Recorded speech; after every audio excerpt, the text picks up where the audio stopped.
Dragonlance, la discípula oscura 1. Ámbar y ceniza.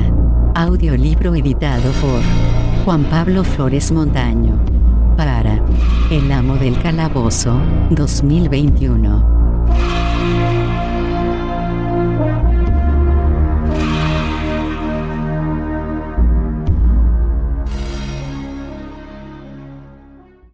Capítulo 31. 10.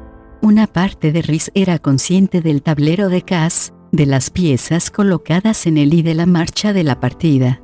Otra parte no lo era, y esa se encontraba en la falda de la colina, con los pies descalzos y frescos apoyados en la verde hierba, reluciente de rocío, y el cálido sol cayendo sobre sus hombros. Sin embargo, le estaba resultando más y más difícil permanecer en la ladera. Agudos destellos de dolor interrumpían su estado de meditación. Cada vez que Krell ponía la mano gélida e incorpórea en él, el espantoso roce mermaba su fuerza y su voluntad. De acuerdo con el plan, aún quedaban por hacer varios movimientos más.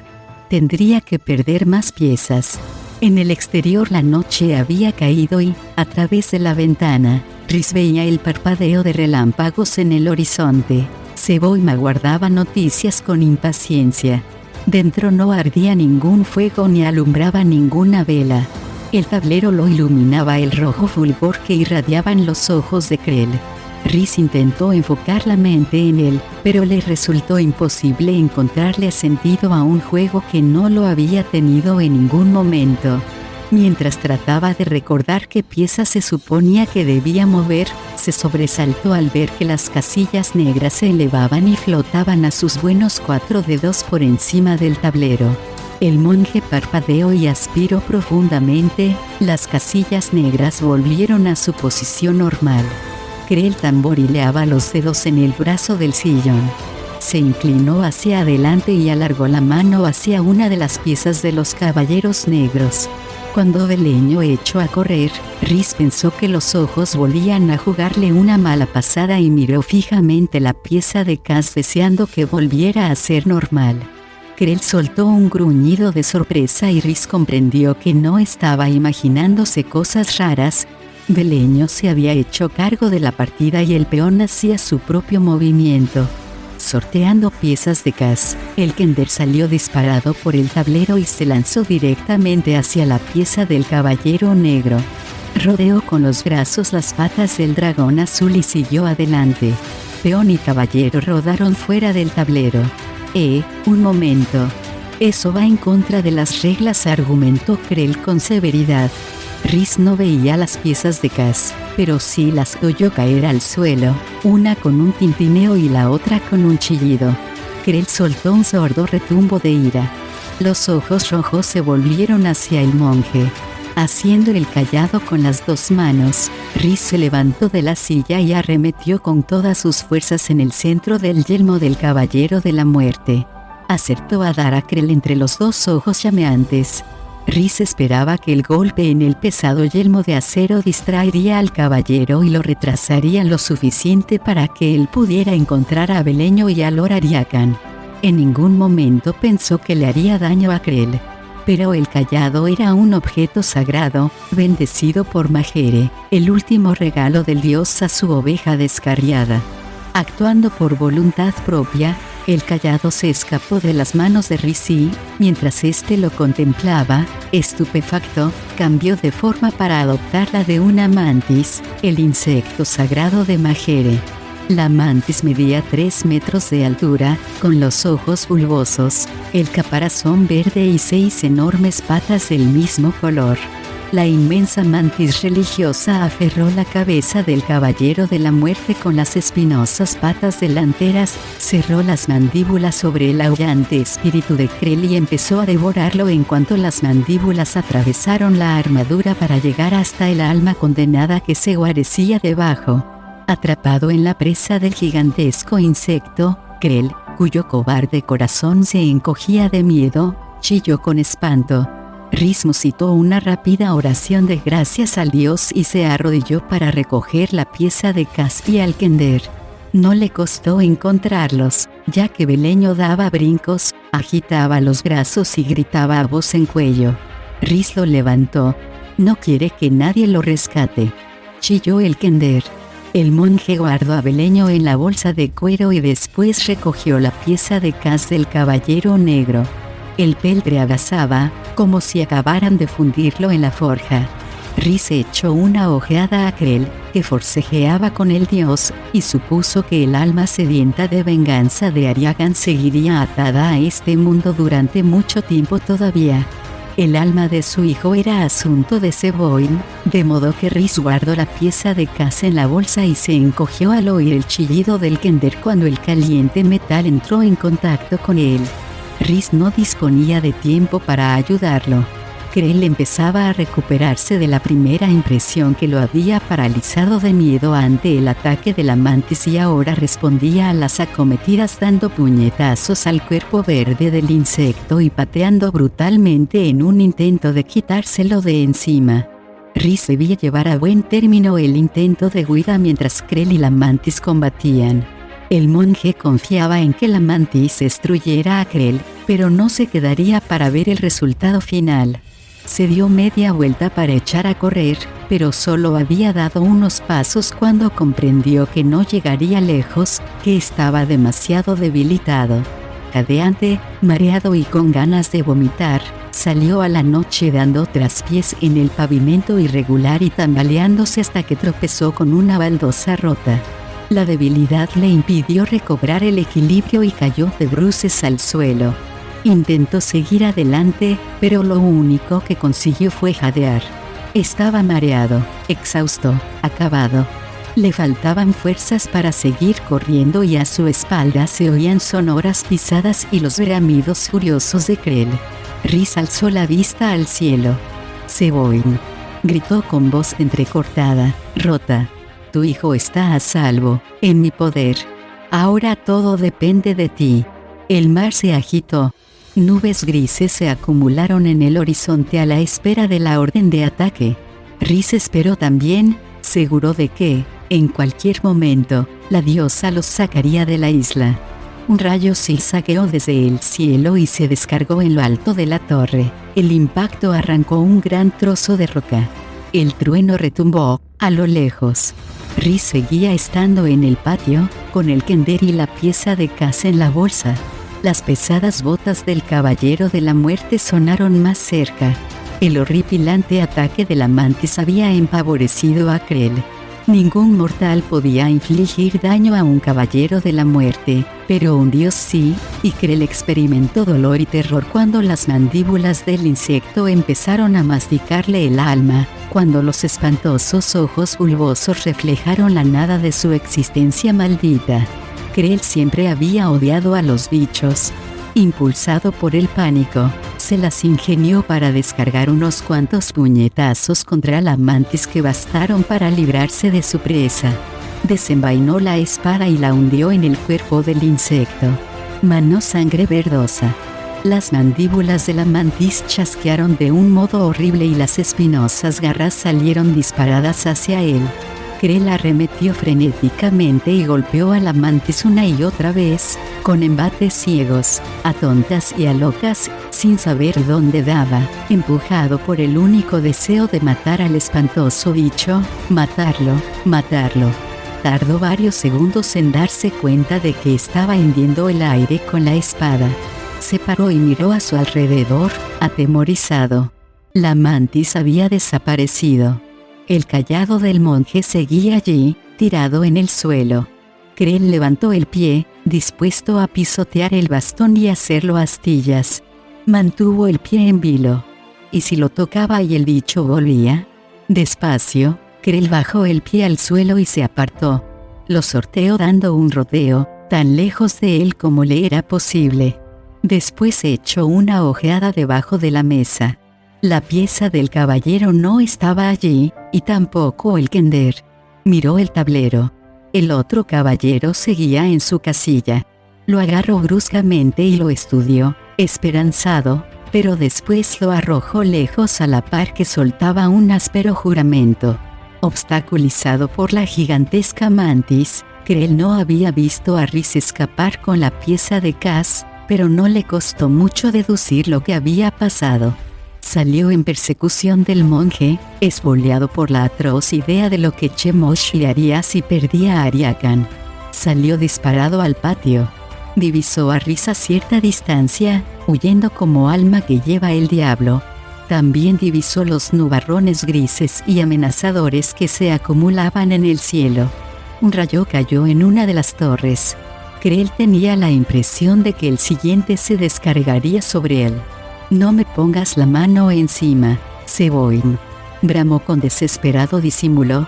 «Ese monje tuyo cogió la pieza equivocada. Tu hijo sigue en mi poder.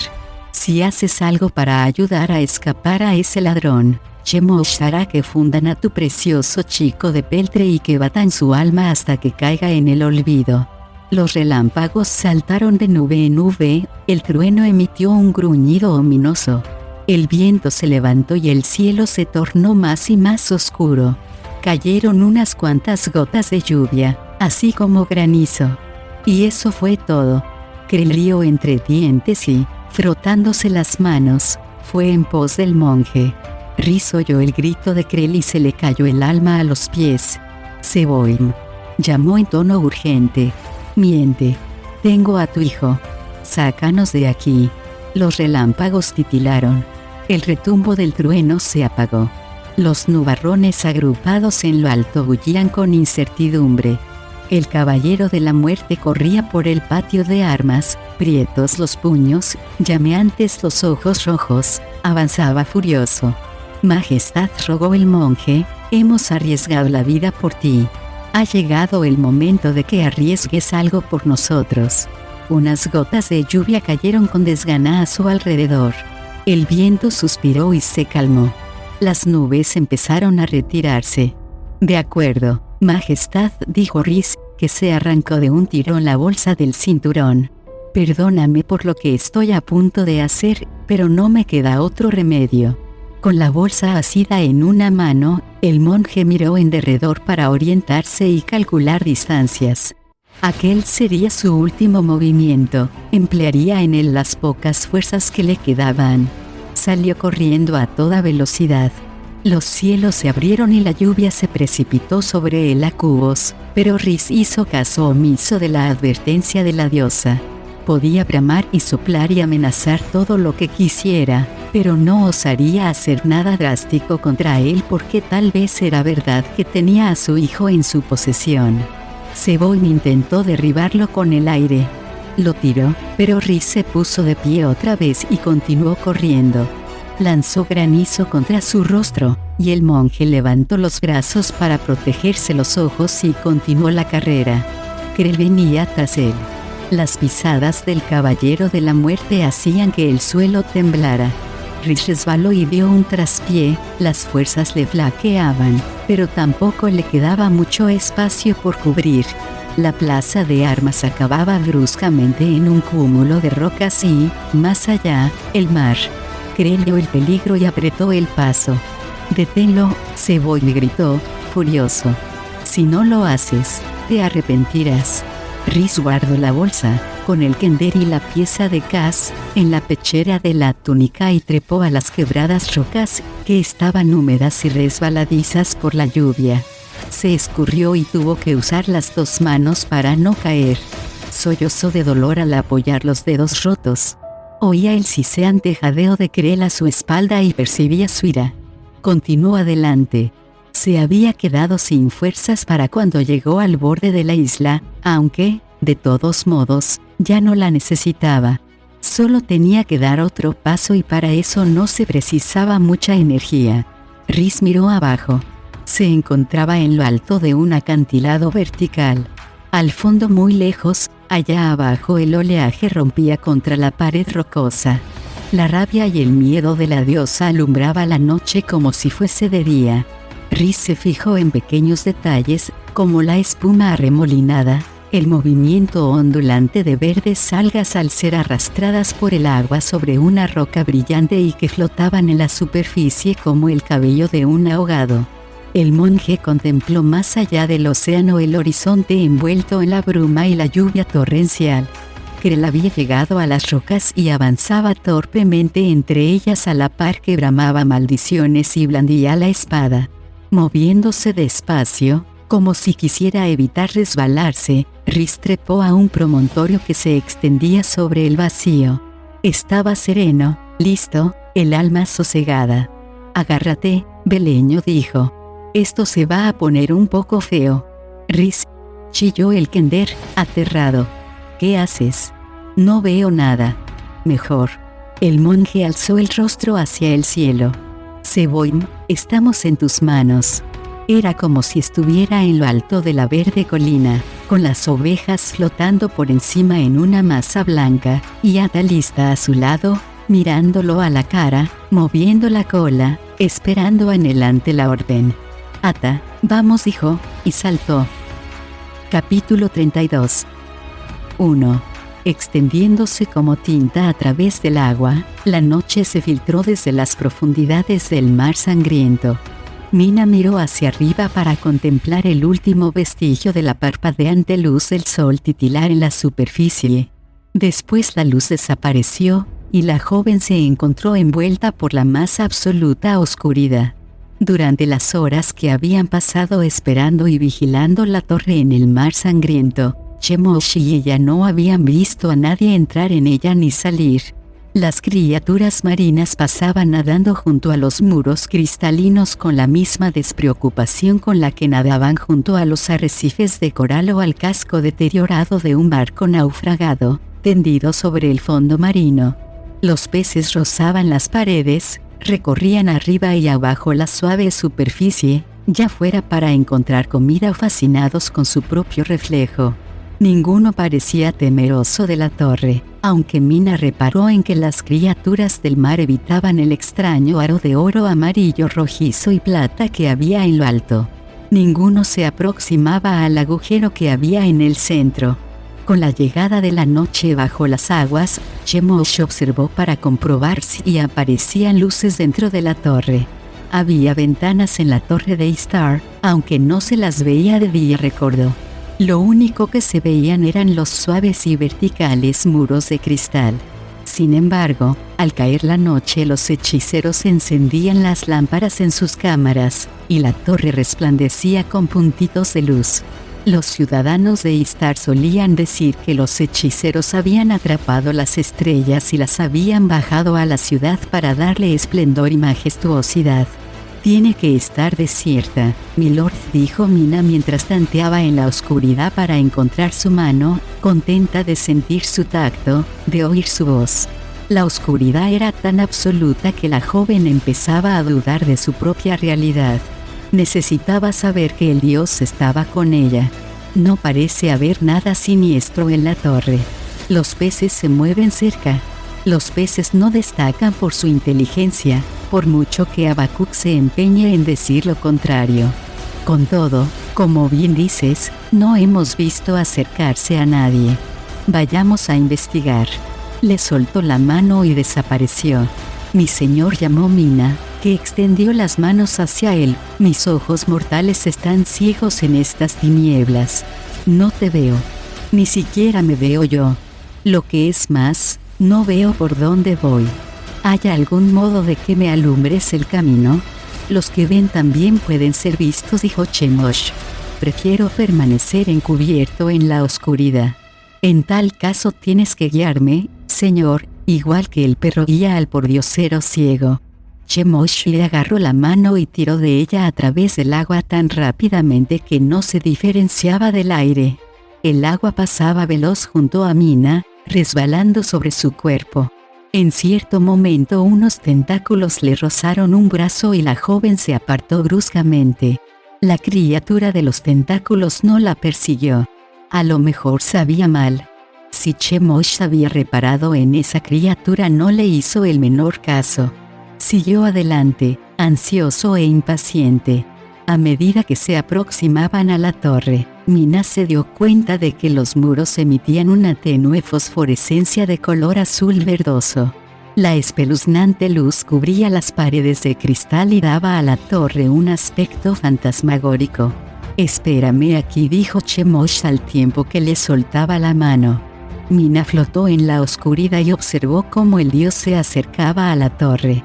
Le vio pasar las manos sobre la tersa superficie de las paredes e intentar atisbar el interior a través del cristal. El cristal le devolvió reflejada su propia imagen. Chemosh dobló el cuello hacia atrás, miró hacia arriba, hacia abajo, a los lados. Sacudió la cabeza, profundamente perplejo. No hay ventanas, le dijo a Mina, ni puertas. No hay acceso al interior que yo vea, pero tiene que haber uno. La entrada está oculta, eso es todo. Se desplazó a lo largo de las paredes buscando con las manos al igual que con los ojos. La joven divisaba su silueta, negra en contraste con el verde brillo fosforescente, y no lo perdió de vista mientras fue posible, hasta que desapareció alrededor de una esquina del edificio. Mina se quedó totalmente sola, como si se hallara al borde del caos. Estaba muerta de sed y de hambre. Lo del hambre podía aguantarlo, había realizado muchas marchas largas con su ejército sin probar bocado. La sed era otro cantar. Se preguntó cómo podía estar sedienta teniendo como tenía la boca llena de agua, solo que esa agua sabía a sal, y la sal le daba más y más sed. Ignoraba cuánto tiempo podía sobrevivir sin beber antes de que la necesidad de ingerir agua se volviera crítica y tuviera que admitir ante Chemosh que no podía continuar así. Tendría que recordarle, una vez más, que era una mortal. El dios regresó de repente, saliendo de la oscuridad. Es cierto que hacía muchos siglos que no había visto esta torre, pero había algo que no me acababa de cuadrar. He deducido lo que pasa. Como mínimo hay un tercio enterrado bajo el fondo oceánico. Se supone que eso incluye la entrada. En los viejos tiempos solo había una puerta de acceso a la torre, y ahora está enterrada en arena. Puedo encontrar otro camino. Chemosh se cayó bruscamente y se quedó mirando de hito en hito. ¿Tú ves eso? Lo veo, mi señor, contestó Mina, pero no sé si creerlo. En el interior de la torre se encendían luces. Primero, una. Después, otra. Pequeños glóbulos de luz blanca azulada aparecieron en distintos niveles de la torre, algunos arriba, por encima de sus cabezas, casi en lo alto de todo, otros, más abajo.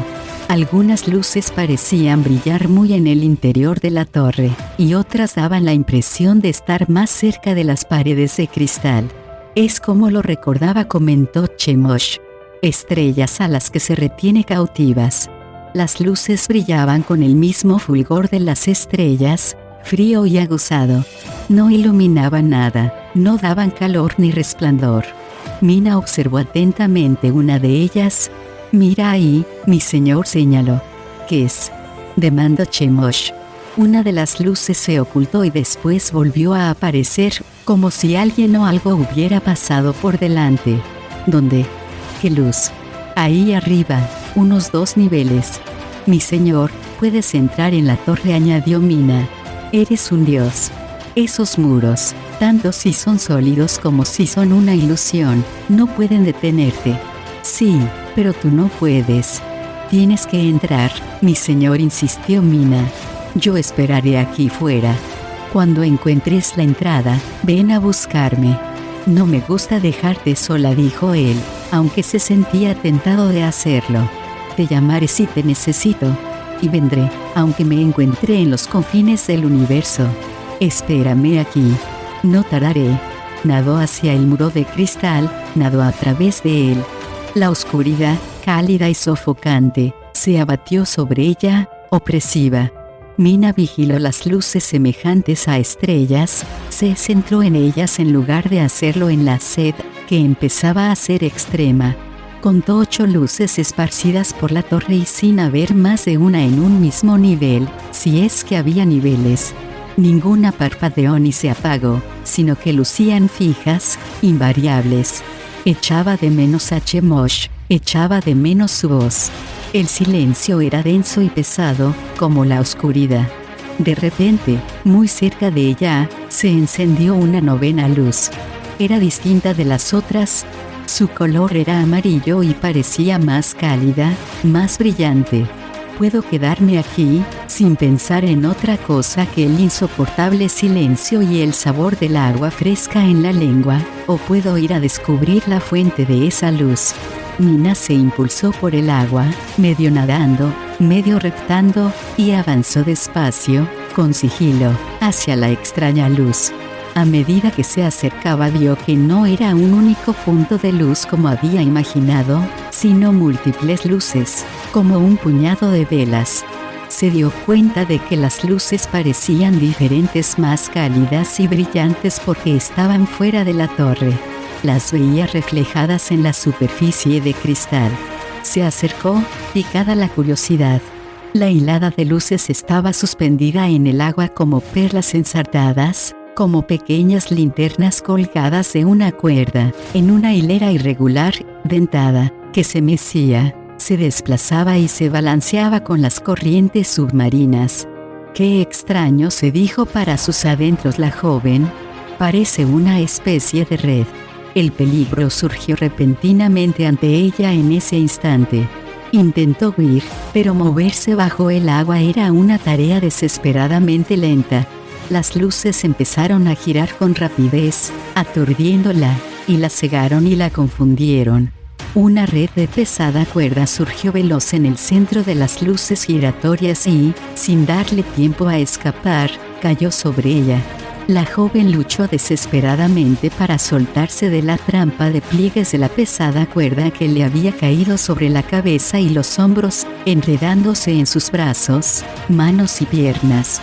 Intentó levantar esos pliegues, apartarlos, quitárselos de encima, pero las luces eran tan brillantes que no veía lo que hacía.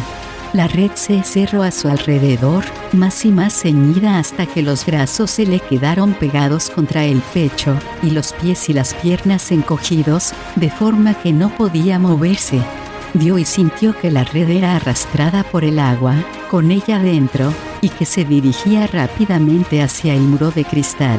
No se frenó al llegar al muro y Mina creyó que iba a estrellarse contra él. Cerró los ojos y se preparó para el violento impacto. Una sensación de frío paralizante, como si hubiese caído en agua helada, fue todo lo que ocurrió. Jadeante por la impresión, abrió los ojos y se encontró con que había pasado a través de una portilla que se había abierto creando un remolino y que a continuación giraba de nuevo en espiral para cerrarse. La red dejó de moverse y Mina se quedó suspendida en el agua, todavía atrapada en la red, así que le costó un ímprobo esfuerzo girar la cabeza un poco, y solo vio parte del entorno. Por lo que alcanzó a vislumbrar, se hallaba en una especie de cámara pequeña y bien iluminada, llena de agua de mar. Dos caras la observaban a través de la pared de cristal. Pescadores, comprendió de repente al recordar que los pescadores de Shalsea utilizaban luces de noche para atraer a los peces hacia las redes. Y yo soy su captura. No llegó a ver bien a los que la habían atrapado porque la red empezó a girar y salieron de su campo visual. Al parecer, los dos estaban tan impresionados de verla como a la inversa. Se pusieron a hablar entre ellos. Mina los veía mover la boca aunque no oía lo que decían. Fue entonces cuando se percató de que la superficie del agua por encima de su cabeza se rizaba, como si estuviese entrando aire en la cámara. Alzó los ojos y vio que el nivel comenzaba a bajar. Los pescadores estaban sacando el agua de la cámara y la sustituían por aire. El agua es como aire para ti, el aire será como agua. Mina recordó la advertencia de Chemosh sobre el encantamiento que le había lanzado, una advertencia que no había tomado muy en serio en aquel momento porque no imaginaba que iban a separarse el uno del otro. El nivel del agua bajaba rápidamente. Mina empujó la red con las manos y pateó con los pies en un frenético intento de liberarse. Sus esfuerzos fueron fútiles y solo consiguieron que la red girara de manera descontrolada. Trató de llamar la atención hacia su apremiante situación y a señalar hacia arriba. Las caras tras el cristal observaron sus forcejeos con ávido interés, pero o no entendían o no les importaba lo que le pasaba. Mina no había olvidado la advertencia de Chemosh de que lo llamara si tenía problemas. Cuando quedó atrapada en la red estaba demasiado sobresaltada para hacerlo, y después demasiado ocupada en tratar de liberarse por sí misma. Y después, la había podido el orgullo. Él no dejaba de recordarle que era débil, igual que lo eran todos los mortales. Quería demostrarle su valía, igual que la había demostrado en el Alcázar de las Tormentas, pero el sentido común le dictaba que buscara su ayuda en esta ocasión. No obstante, Mina no quería gritar su nombre con pánico. Aunque muriera en ese mismo instante, el orgullo no le permitía suplicarle. Chemosh llamó quedamente, para sus adentros, al recuerdo de los oscuros ojos y el ardiente contacto. Chemosh, estoy en apuros. Los habitantes de esta torre me han capturado en una especie de red. Silencio. Si el dios la había oído, no respondió. El nivel del agua descendió hasta sus hombros. No se atrevía a inhalar. Mantuvo el agua en los pulmones tanto tiempo como pudo, hasta que estos empezaron a arderle y a olerle. Cuando el dolor se hizo insoportable, abrió la boca. El agua le resbaló por la barbilla. Intentó respirar, pero era como un pez fuera del agua. Jadeó, boqueando, para llevar aire a sus pulmones. Chemosh dijo, cuando la vida se le escapaba ya: voy a ti. No tengo miedo. Abrazo la muerte, porque ya no seré una mortal. La red y su cautiva cayeron al suelo. Ansiosamente, los dos hechiceros giraron la manilla de la puerta de la esclusa de aire y entraron con premura a pesar de que el repulgo de las faldas de las túnicas chapoteaba en el agua que les llegaba a los tobillos. Los dos se inclinaron para ver mejor a su captura. La mujer yacía de espaldas, enredada en la red, con los ojos abiertos de par en par, boqueando, los labios azulados. Las manos y los pies se sacudían con espasmos. Tienes razón, le dijo un hechicero al otro en un tono de interés académico. Se está ahogando con el aire.